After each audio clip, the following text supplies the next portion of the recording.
Well, hello, everybody. Good afternoon. My name is Brenda Parker, and it's a pleasure to have you here with me today.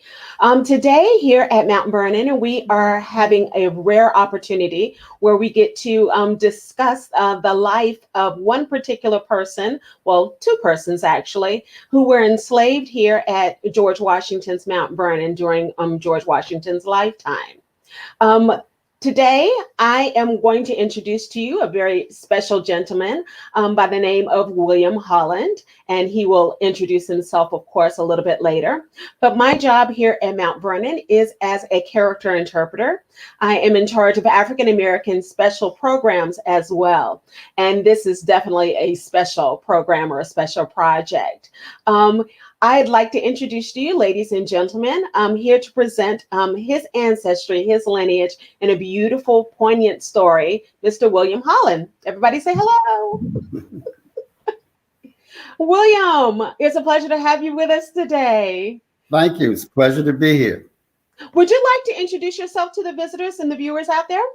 Yes, my name is William Norwood Holland Jr., and I give you my full name for purposes that will be made clear as this presentation proceeds, because there are quite a few William Hollands in this story. Very good. What do you do for a living, William? I'm an attorney. I worked for 30 years in labor law, and I am currently doing seasonal work as a tour guide with the Guild of Professional Tour Guides with Washington, D.C. So. This is very interesting. So your job kind of leads you a little bit of here and there and everywhere. Takes me all about the city and often to Mount Vernon. So. Yes, I've seen you here on occasion before. But today we're not talking about your capacity as a tour guide, but you're going to give us a tour, basically, through your family's lineage and everything. Would you like to go ahead and proceed with your program? Yes, the tour guide is a good segue because I'm often asked, when I tell people that my ancestors are buried in the slave cemetery, they often want to know, how does that make me feel? And I tell them how I feel is not important, but what I think is. And I think that George Washington, I tell them, was a man of his time, and that he relied on slavery for economic reasons. And he really wasn't happy with that, but it was something he had to do. So, and I chose the title Bound to the Land because often after emancipation, a lot of the enslaved had to remain on their master's property to work as sharecroppers. While that was not the case with my ancestors, we did remain economically attached to the land for a great deal from really the next 200 years. And even now, as a tour guide, I return to Mount Vernon to give tours. Wonderful. Right. All right. Well, let's get started. So basically, to give you an overview of this presentation, the first three generations of my family were enslaved at Mount Vernon.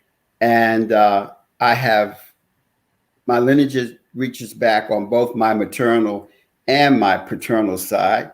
On this presentation, I'm only focusing on the paternal side and the direct male descendants from both Swain and Matilda. They were the first generation that I can trace back to Mount Vernon, and their children and grandchildren were also born there. Then I'll move into the 1800s, and I'll talk about faith and freedom and how they relied on their faith. They built a church, and freedom or life for free blacks was not that easy. In fact, they had some very dangerous times.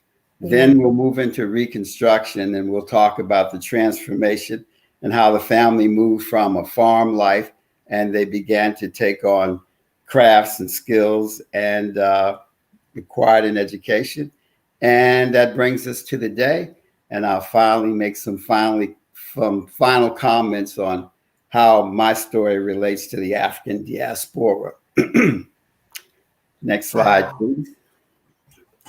Okay, we often have this image of George Washington, this romantic view of, Mount Vernon as the big mansion on the hill, and sort of romanticized.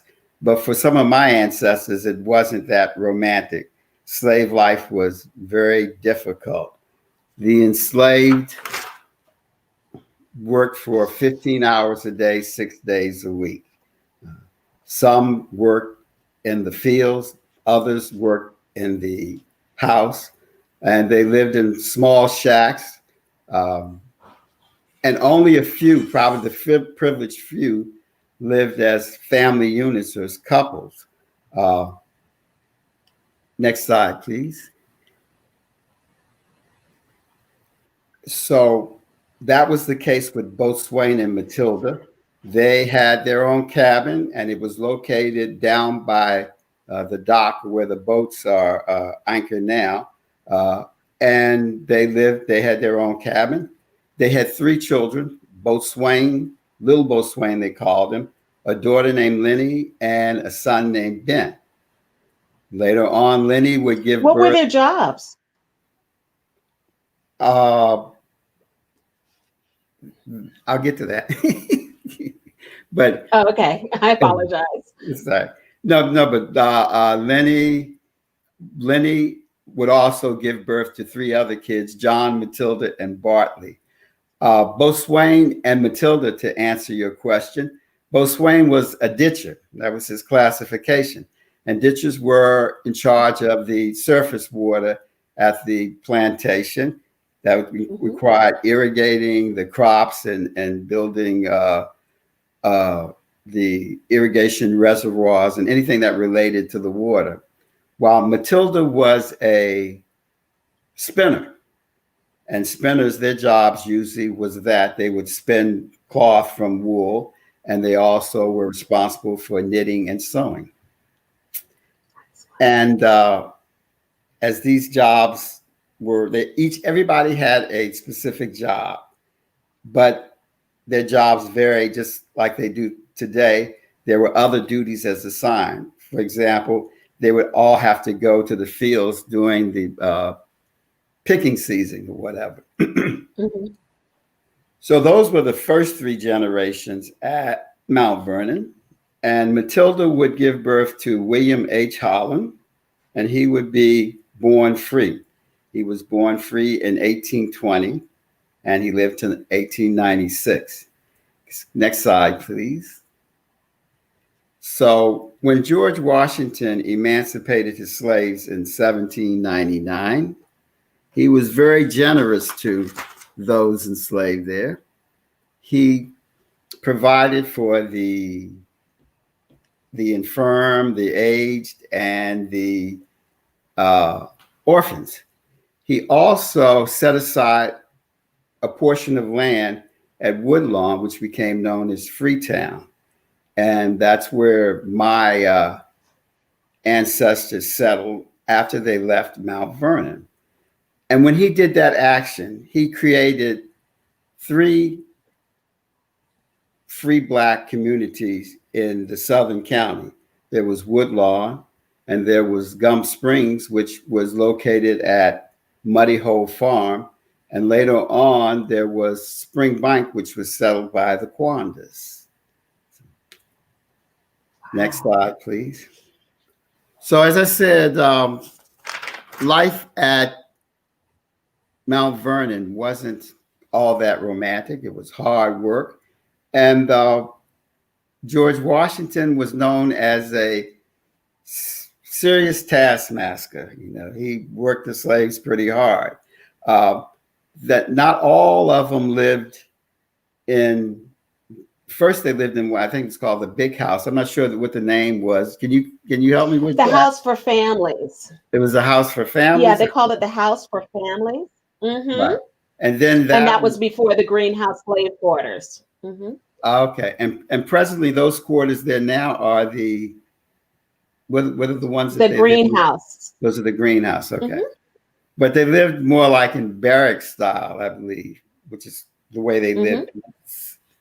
Uh, and they were spread out over the 5 farms. I mean, the main house, and there were 4 satellite farms. There was the Dog Run, Union, Muddy Hole, Muddy Hole, and River Farm, or the grist mill. And the river farm. So there were 4 farms. So there were the workers were spread out across the farm, and George Washington would often complain of night walking. So there was a little romancing going on after dark, and of course, some of them would travel from one farm to the next. Next slide, please. So as I said, George Washington was born into slavery as a slave master. He inherited about 10 slaves, but at age 10, when he inherited Mount Vernon, he brought them to Mount Vernon too. But he was not comfortable with slavery. As the title of the book by Mary Thomas says, the only unavoidable subject of regret is that of slavery. But he supported the policies to protect slave owners throughout his life. He was always looking out for the economic interests of the slave owners. But he had a change of heart. In 1778, he commented, every day I long more to get clear of the Negroes. And then again in 1786, he stated, I never mean to possess another slave by purchase, it being among my first wishes to see some plan adopted by the legislature by which slavery in the country may be abolished by slow, sure, and imperceptible degrees. So there we see he was discontent with his role as a slave owner and slave master. But he would, in 1793, he signed the first fugitive slave law. And when his 2 favorite slaves escaped, he went to great deal to recapture them. And that was Hercules Posey, the chef, and of course, Ona Judge, who was one of Martha Washington's servants. I believe that George Washington's views on slavery began to evolve through his friendship with Lafayette, the Marquis de Lafayette. He was a young Frenchman who came to fight alongside George Washington. He was wounded at the Battle of Brandywine. And he also, after the war, when he returned to France, he became involved in the French Revolution, and he co-authored the French Constitution, the rights of man and the citizen. He also had a relationship while he was here fighting the war, he developed a relationship with James Armistead, who was an enslaved soldier. And here we see him with Armistead. He recruited Armistead to go on a spying mission, which was completed successfully. And he had a great deal of respect for Blacks. And he never had those racist notions about the ability and their worth. In fact, he developed a project called the Cayenne Project, where he established a plantation in French Guiana. And the idea was to plant these enslaved there, give them access to resources so they could begin to provide for themselves. Unfortunately, a war broke out there. Those slaves were all seized and sold back into slavery. But 2 years later, the French abolished slavery. Lafayette had a very strong influence on abolitionists here. Among them was Frederick Douglass and Charles Sumner. So here's a copy of the cover of George Washington's will. And I believe uh, next slide, please. I stated that these were some of the provisions of the will, that only the non-dower slaves were to be emancipated by Martha at her death. So Yes. her slaves she was free to do what she wanted with, but his slaves were to be freed upon her death. And he, in that will, he provided that the aged and the infirm and the orphans be taken care of, and that they be taught to read, write, and trained in a useful occupation. And slavery would continue at Mount Vernon for at least 50 years until 1855, well after his death. Next slide, please.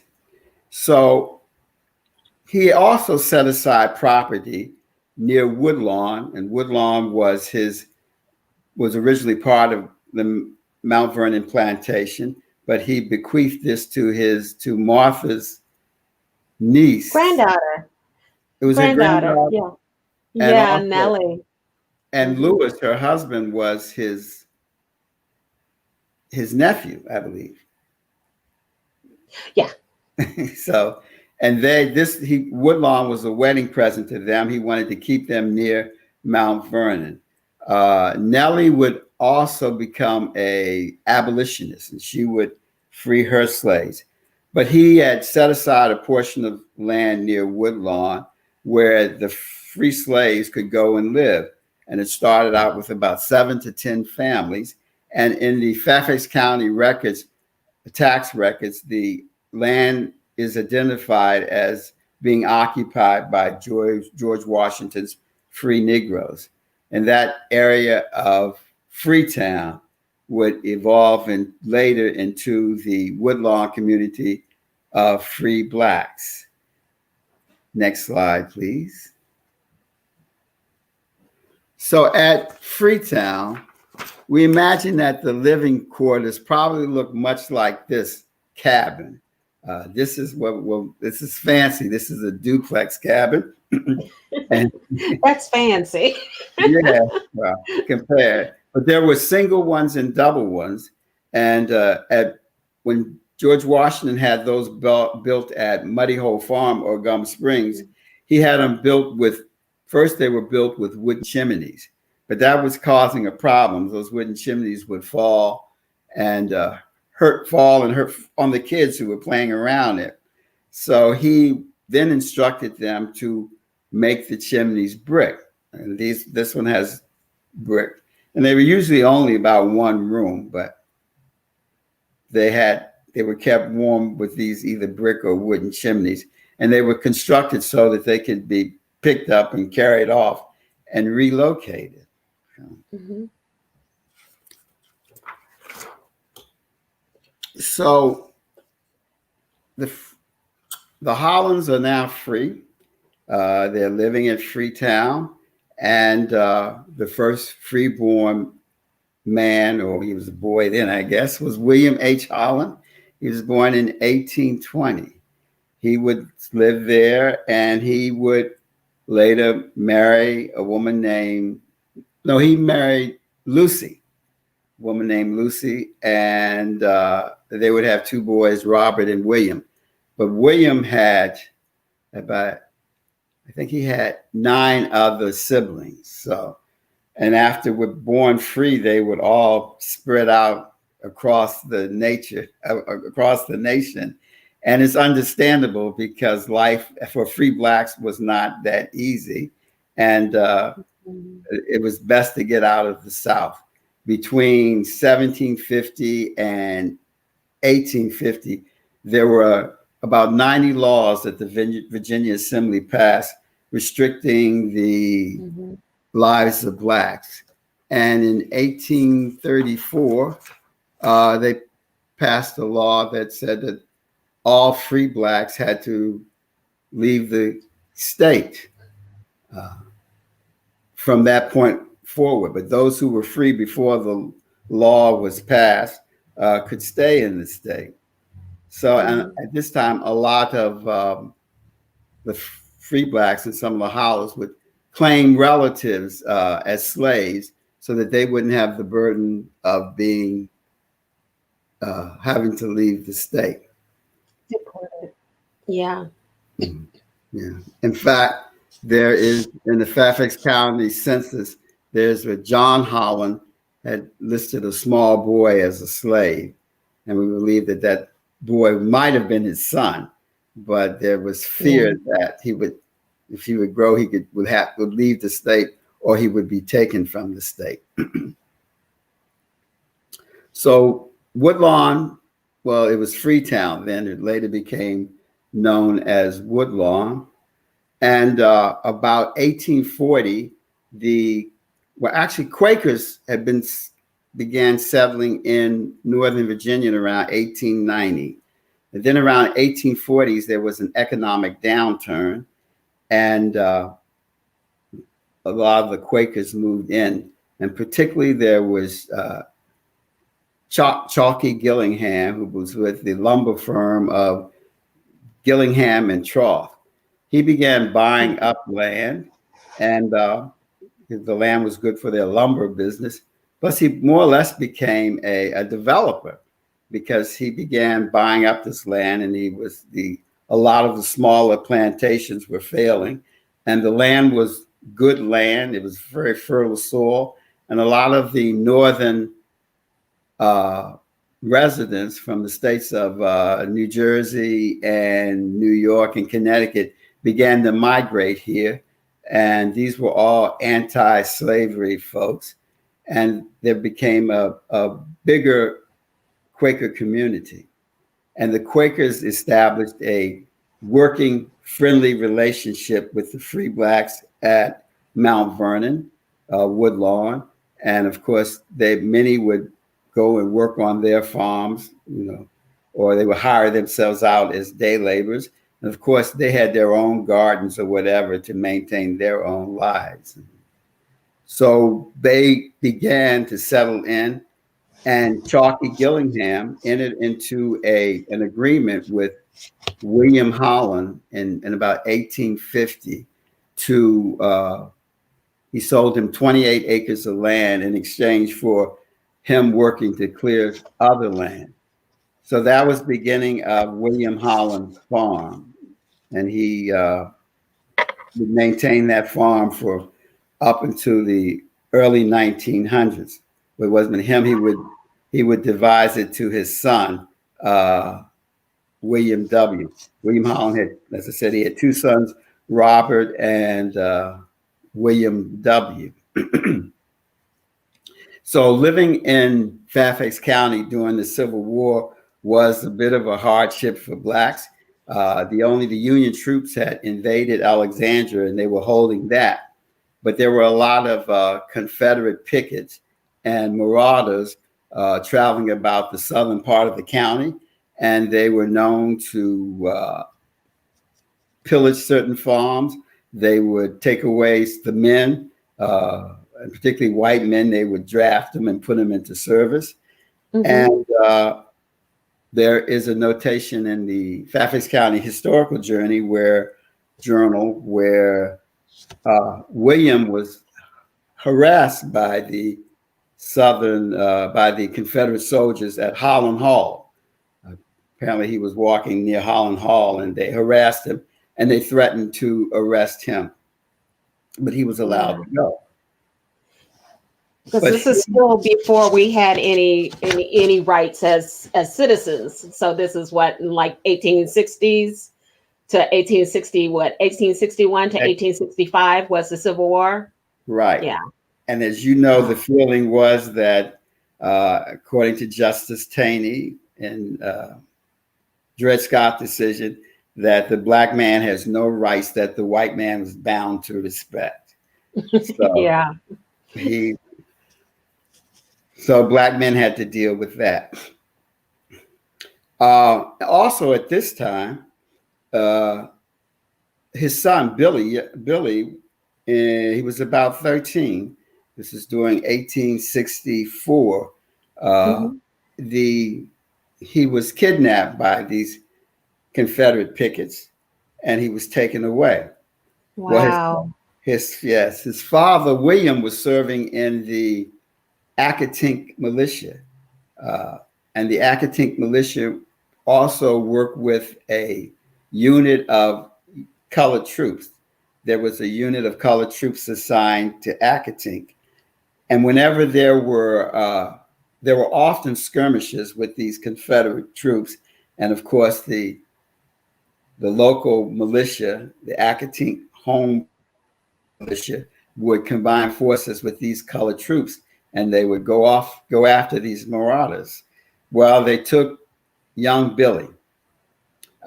They weren't able to get him. He was taken away. He was taken to Petersburg, where he was held captive and forced to work for about 3 months. And then the battle or the campaign for Petersburg began, and it was during at the height of one of the battles that he managed to escape. Oh. And he walked back from Petersburg. It took him about a week, and he stayed off the main road, and he ate nuts and berries to sustain himself. And, man, talk about perseverance.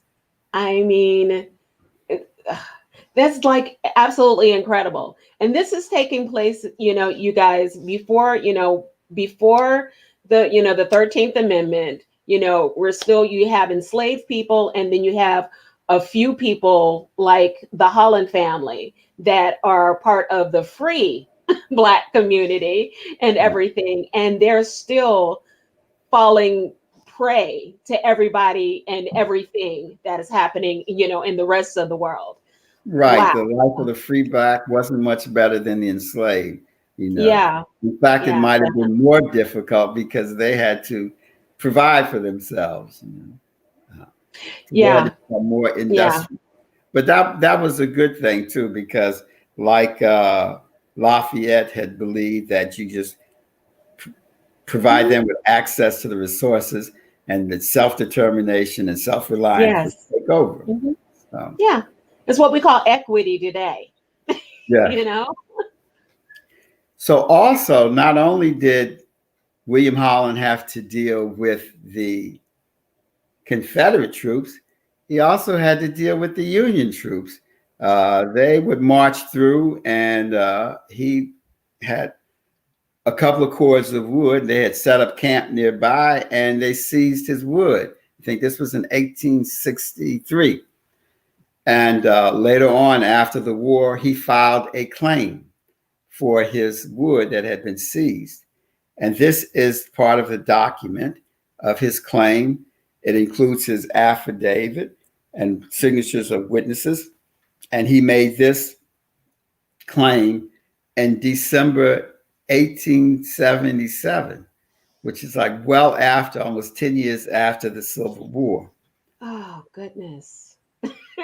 And the reason why he filed it so late, we have to let everybody know where we are in history. It wasn't until we got the 14th Amendment to the Constitution ratified and approved that gave all citizens equal protection under the law. That's right. Yeah. And we were granted the right to vote in 1855. Yes. Under the 15th Amendment. Yes. And so what are we looking at right now? This is a list of the colored voters voting in the 3rd Magisterial District of Fairfax County, and it's dated October 22nd, 1867. So Congress, when it passed the 14th and 15th Amendment, there was no enforcement mechanism. But it wasn't until the Civil Rights Acts of the 1860s that they began to enforce these laws.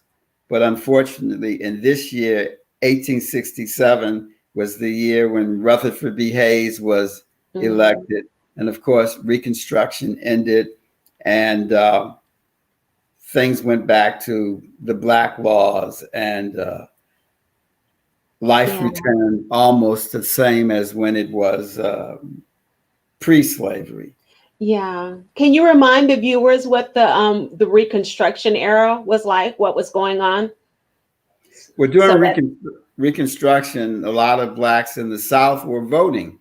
and they had elected congressmen in Congress. I think there were about 15 congressmen, and there were 2 black senators. One was Blanche Bruce from Mississippi, of all places. Mm-hmm. But blacks had voting rights, and they had political power, and things were getting better until, like I said, actually it was the Wormley Compromise, which took place at the Wormley Hotel in Washington, D.C., a hotel owned by a black man, by the way, that the Wormley Compromise, gave Rutherford B. Hayes became the president. Reconstruction ended, and all the black troops were withdrawn from the South. So there was no protection for the black citizens. Wow. All right. But we're noticing some really interesting names. Your name, your family name was also on that list of voting, as well as the Quanders, and a few other people that are prominent today in the Alexandria and Fairfax community. Right. There are about 8 Quanders on this list. I think there are 4 Hollands. Plus, there are a host of other names like the Carters and the Proctors and names that I recognize from my classmates from elementary school. So my friends in the 1950s, their parents and great grandparents were friends, in the past century. So there were a lot of related families there. But yes, this was the list that William Holland's name appears on. That was 1867. But about this time, William W. Holland is coming into his adulthood, and he would take over running the farm. He would marry a woman named Elizabeth Taylor. The Taylors was also a name on that list. And he had 5 kids. So I like to think of him as he was the patriarch from the 1850s until 1940. He died in 41. So I like to think of his story because he was sort of the hero to me after he went through that ordeal with the Confederate troops. And my father knew him very well. In fact, my father tells a story about when he was a small boy. His grandfather and his Billy, who was his great grandfather, would put him on a horse and they'd walk him around on the farm.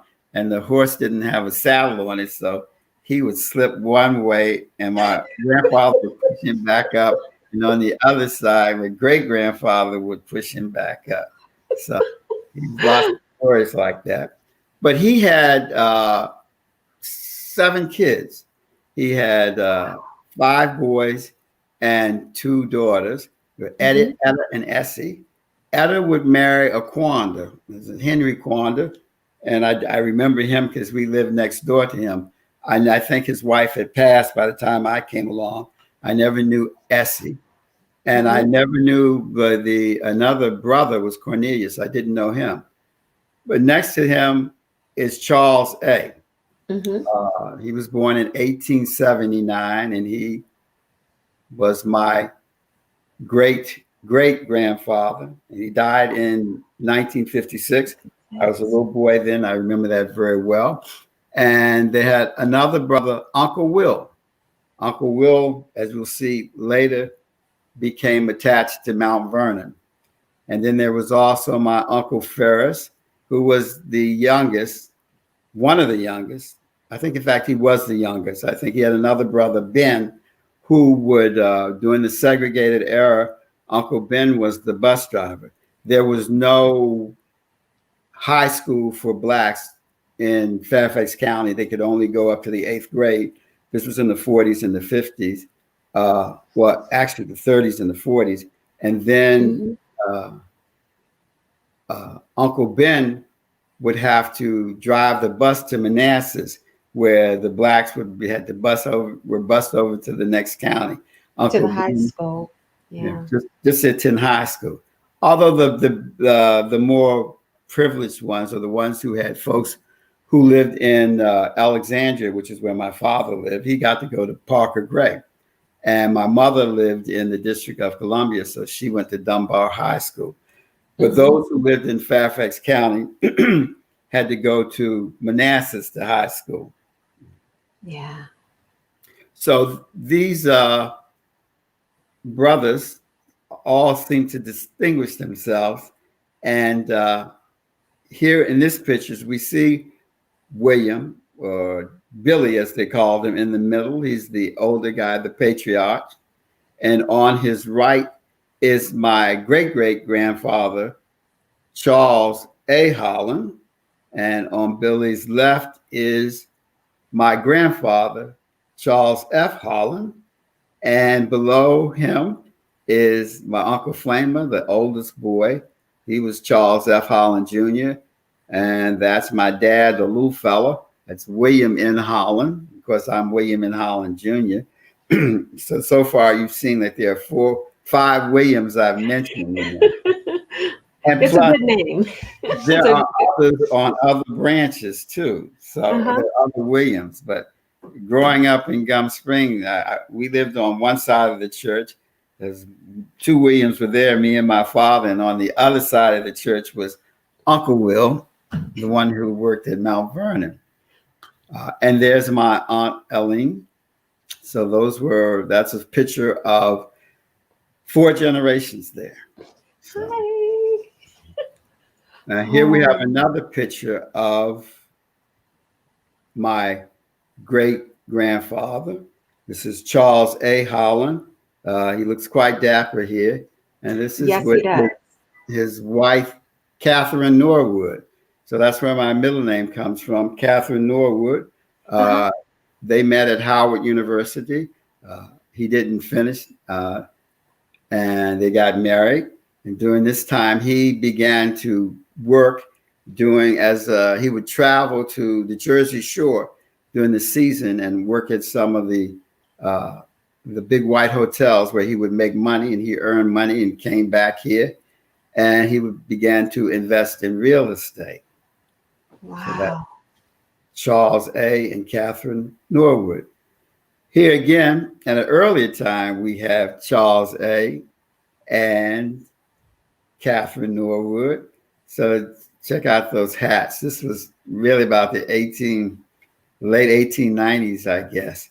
And that little boy there is Little Charlie. So there was Big Charlie and Little Charlie. And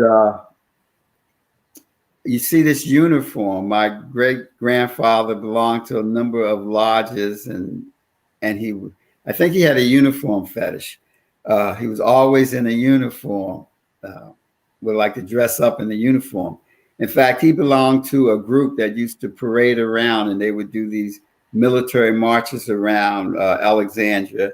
And this was during the age when there would be parades and brass bands. And he was in this group that would march in those parades.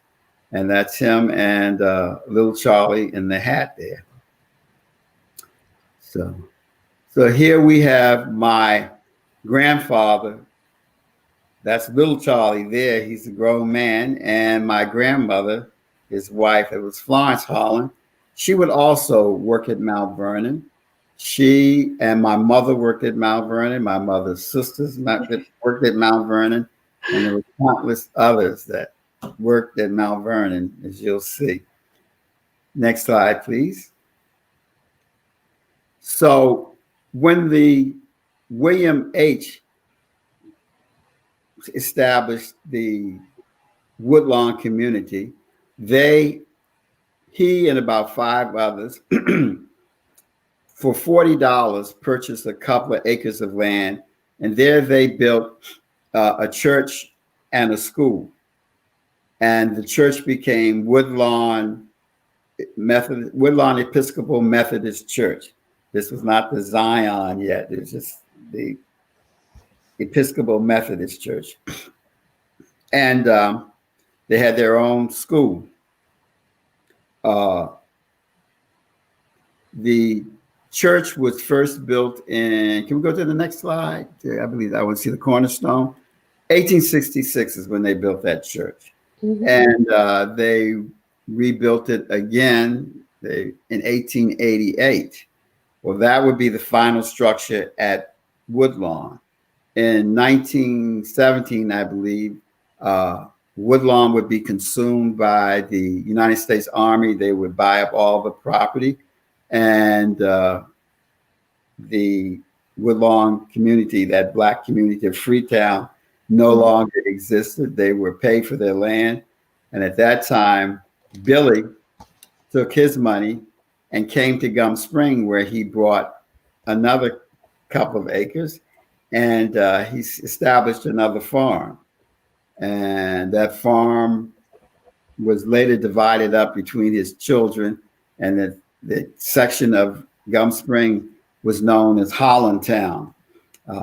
One reason, because so many Hollands lived over there. And of course, his children are grown now. And so they all hold land at Holland Town. And that church was rebuilt in 1941 in Gum Springs. This cornerstone, my father was there when they dedicated the church. And he was also there a couple of years ago when they mounted this historical register sign. And let me read it to you, because it says, African Americans in Woodlawn, 4 miles southwest of here, established Woodlawn Methodist Episcopal Church in 1866. The Woodlawn area, formerly part of George Washington's Mount Vernon estate, was home to African Americans who had been free landowners before the Civil War. People recently emancipated from slavery, and Northern Quakers who had arrived in the 1840s. The Methodist Church, built on the land purchased from the Quakers, housed the Freedmen's Bureau School that became a public school by 1871. The congregation established a cemetery, and in 1888 built a new sanctuary. When Fort Belvoir expanded during World War II, the church moved here to the historically Black community of Gum Springs. Now the cemetery remains. It's still an active cemetery. I still have relatives being buried there. And the last time I was there, William H Holland, that first free man, his tombstone was still standing. It is the only active cemetery on a military base today. And the steps from the original church are still visible there. So, but to go on the base, you have to get clearance and whatever. So there's a lot of paperwork that has to be done whenever there's a funeral now. But thankfully, the military has been very respectful about maintaining that cemetery. Next slide, please. Now here we have another William. This was my great Uncle Will. Uncle Will began working at Mount Vernon at 14 as a butler. And as this article says, he worked there for 61 years. Wow. The author of the book, An Unavoidable Subject of Regret, we've just celebrated 40 years of her working here at Mount Vernon. And so Mary B. Thompson, if you're watching, this is what you got to beat. And I have to say that her scholarship is fantastic. I learned a lot from Mary Thompson's book. Yes, definitely. As did I. I consider it like my Bible. Yeah, right. So Uncle Will, he moved from a butler to the guard, and became the head guard, and he became a bit of a celebrity. He was featured in numerous articles. Here's an article in Ebony magazine in 1959, and he would give a small presentation at the tomb. And he had a very resonant voice, so it was easy to listen to. And he met various dignitaries and presidents. And I think I read somewhere where he met every president uh, except maybe Truman. I'm not sure. So Yeah. here he stands over the sarcophagus, uh, and he was known to get very stern with some of the visitors. It's particularly the kids. When you bring school kids through there, they can be very rowdy and disrespectful, but he knew how to bring order to the group. And next slide. And this was the guardhouse that was built particularly with him in mind, or for him, I'm told. Uh, and it's still standing now. That's not used, but that Yes, it is. is it. Yeah, okay. But you know, It's still being used. oh, it Yes, is the being history used. interpreters are very grateful for it. There's a Okay. nice little heater in there, and they keep some paper materials and printed materials in there. Yes, it is Okay. still sheltering many many people. Okay. See, I wasn't sure because in my visits, there's always been good weather. So, I never see anybody. Plus, it always was a group of people. So nobody would be standing in the guardhouse. And here we have Uncle Will's great grandson, Kinsey Locke, standing in front of that guardhouse. Next slide, please. Here we have Uncle Will. This is a Japanese. I saw it. Ambassadors or something. Yeah. Yeah. Oh wow. But anyway, they're visiting the Yeah. tomb, and of course, Uncle Will is there Oh, it's photobombing. a prince, the Japanese prince. Forgive me. Yeah, yeah.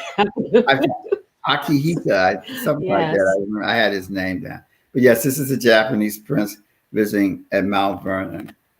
So this is probably about the late 40s, maybe in the early 50s. Okay. Next slide, please. And he was being paid by the Mount Vernon Ladies Association during all of this time period. Yes, and He was that being reminds paid me, by the. the Mount Vernon Ladies Association. But as a guard, they were instructed by the Ladies Association not to solicit tips. But Uncle Will had a trick for him. He'd take a dollar bill and tape it into the bottom of his hat. So after he had addressed the group and they were on his way, he would take his hat off and drop it down where they could see the dollar bill. And that was the sign that they needed to tip. Right. So he would tip tip his hat to them, and they would tip him. Exactly. It was a tip for a tip. A tip for a tip. Mhm. I like him. I like him a lot. And here we have my grandmother, Florence Holland, and she's with Robert Locke, or we call him Bob Locke. Bob was the young boy who we just saw that it was his grandfather, and he was also Uncle Will's son-in-law. So you see there's this family connection there. And this is my grandmother, and she is there examining what the article says: Chinese export porcelain willow pattern is part of the collection of the Powell family loaned by Mrs. Harkness, formerly Mrs. T.I. Hare Powell. Washington's presented set to the mayor and Mrs. Samuel Powell of Philadelphia in 1797. So this was china that was gifted to the Powells, and they lent it back, I guess, for exhibition purposes to Mount Vernon. And my grandmother is there dusting or polishing the china, and Bob Locke is looking on. Next slide. Now here is one of my maternal ancestors. This is Robert King. We called him Uncle Bubba. His grandmother was the Washington, and his grandfather was Robert King. And on that list of voters, his grandfather, which would be my great grandfather, is also on that list. But here, Uncle Bubba is he's carrying a candelabra, and he was also a family member employed at Mount Vernon. Next slide. Here we have my grandmother dusting the desk of George Washington in the Mansion House. And you don't see that anymore. Maids are dusting the No. furniture. We have the HPNC, the Historic Preservation Curatorial Department, and they're responsible for cleaning and maintenance of all of those beautiful artifacts as well as the buildings themselves. So yeah, a whole department does that, where your grandmother used to be the solo person. Yeah. One of the few people that would actually take care of that. That's Right. beautiful. So preservation is more of it's been taken to a science nowadays, you know. Yes. It looked like this way back in the past, you know. Mm-hmm.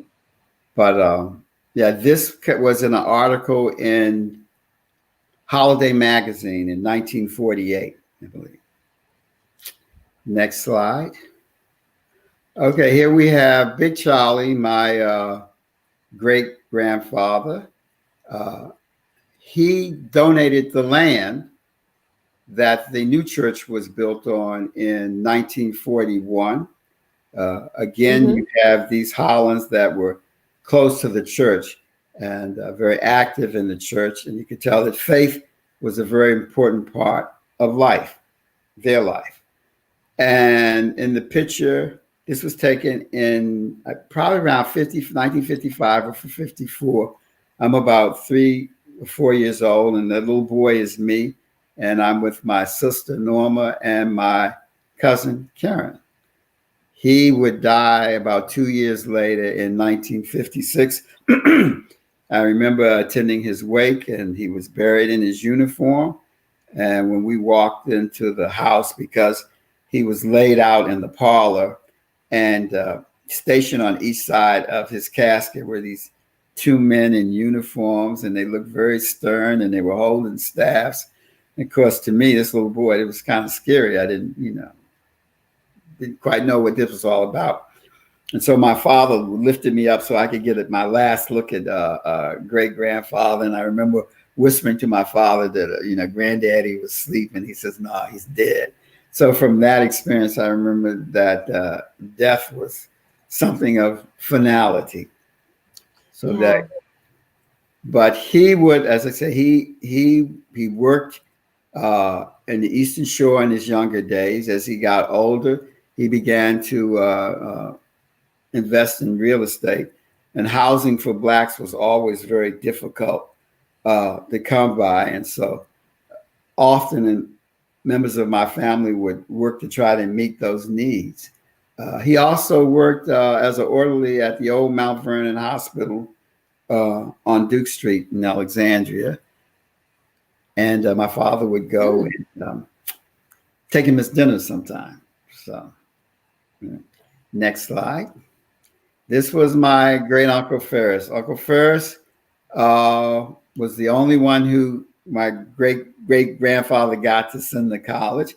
He went to NYU and he did graduate work at Morgan State, and he became a teacher in Alexandria at Parker Gray High School. This was during the segregated era, and he would often he was known to take money out of his pocket to buy uniforms for the players, because he was coaching also. He was a science and math teacher, and he would coach the sports teams, and he would even transport them to the games in his pickup truck. And he has the honor of being recognized in the Alexandria's African American Museum Hall of Fame. It's Uncle Ferris. Next. So here's another generation, and we have a great grandfather and a great grandson. Here's my dad, my brother Gregory, his son Ian, and the little boy is Taj. So it's the same thing, it's 4 generations in this picture. Next slide. So in Gum Spring, which was formerly Hollandtown, it's now been developed, lots of houses there. And my brother here is standing at the corner of Holland Road and Holland Court. So this is Holland Road runs behind Mount Vernon Hospital. And I remember when all that was open fields, but It's a very developed area now. Okay. Yeah. So recently, that church was rededicated, and the historical marker was there.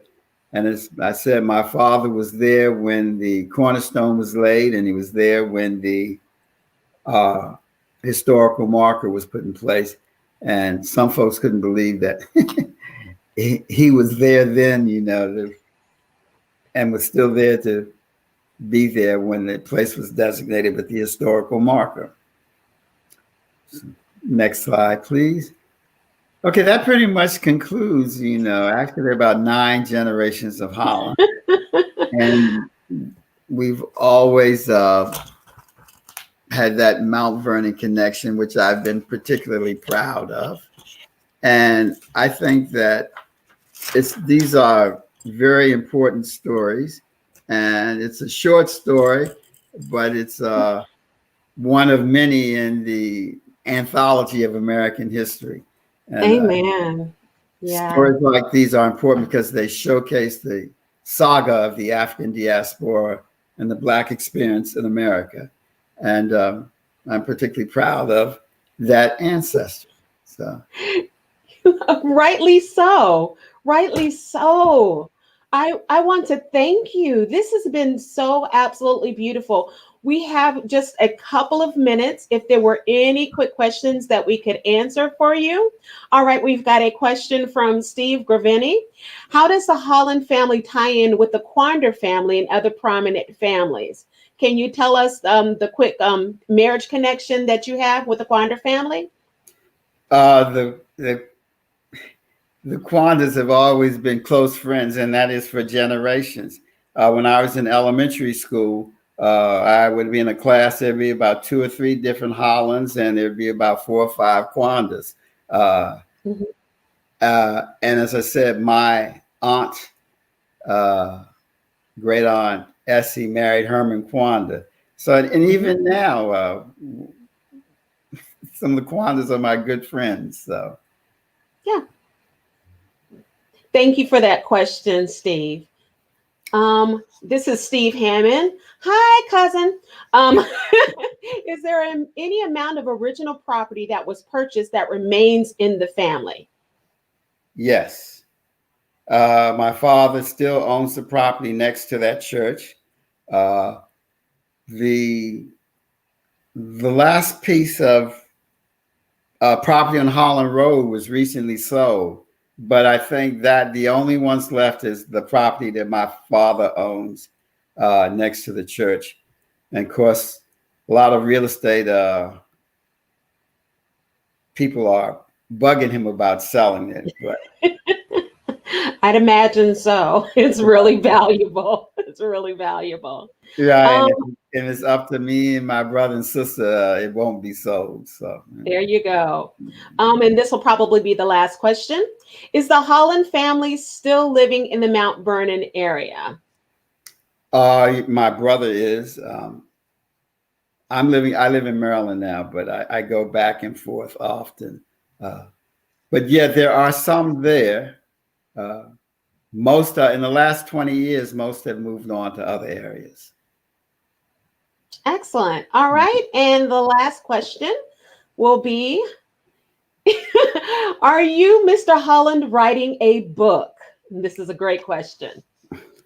Well, I've written several books. I am writing a book, but not on this. I'm a published author. I write a legal thriller and mystery series, but I haven't done any historical writing like this. It looks like quite a challenge, and I may in the future take it up. But shame on you for not letting us know that.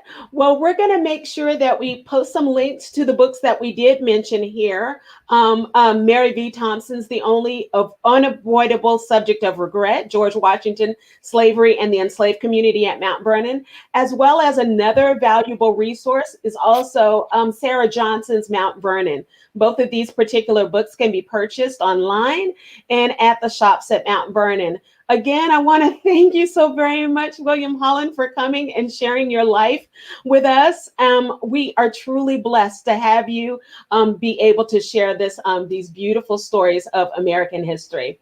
Thank you, everybody, for joining us today, and we look forward to seeing you guys again.